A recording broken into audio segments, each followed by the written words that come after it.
एकीकडे कोरोनाचे संकट वाढत असताना पोटाची भूक आता ते भय मानायला तयार नाही।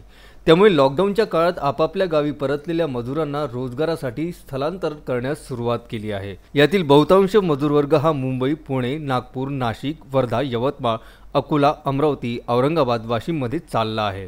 काही पुणे आणि मुंबईकडे देखील निघाले आहेत। दरम्यान स्थानिक पातळीवर रोजगाराचे प्रशासनाचे प्रयत्न यंदाही दिवास्वप्नच ठरलेले आहे। मेळघाटातील मजुरांचे पोट भरण्यासाठी मजुरांचे पोटासाठी स्थलांतर नित्याचे झाले आहे। स्थलांतर रोखण्यासाठी अनेक विविध उपाययोजना करण्यात आल्या, मात्र त्याला आळ बसू शकला नाही। मजुरांचे स्थलांतर थांबू शकलेले नाही। पिकांचे नुकसान झाल्याने इथे मिळणारा रोजगारही संपला आहे। आता मजुरांचे स्थलांतर होत आहे, तेथेही अगोदरच कोरोनाचा कहर आहे। असे असताना या मजुरांकडे तेथील प्रशासन लक्ष देईल काय, हाही संशोधनाचा विषय आहे।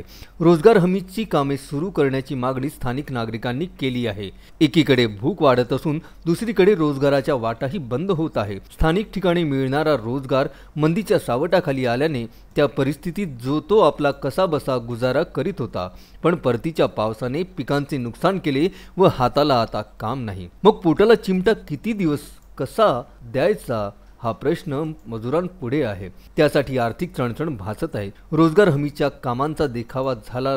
काही मजुरांनी या योजनेत नोंदणी केली, काम करूनही पैसे वेळेवर मिळत नसल्यामुळे प्रपंच चालवावा कसा, असा त्यांच्यासमोर प्रश्न आहे।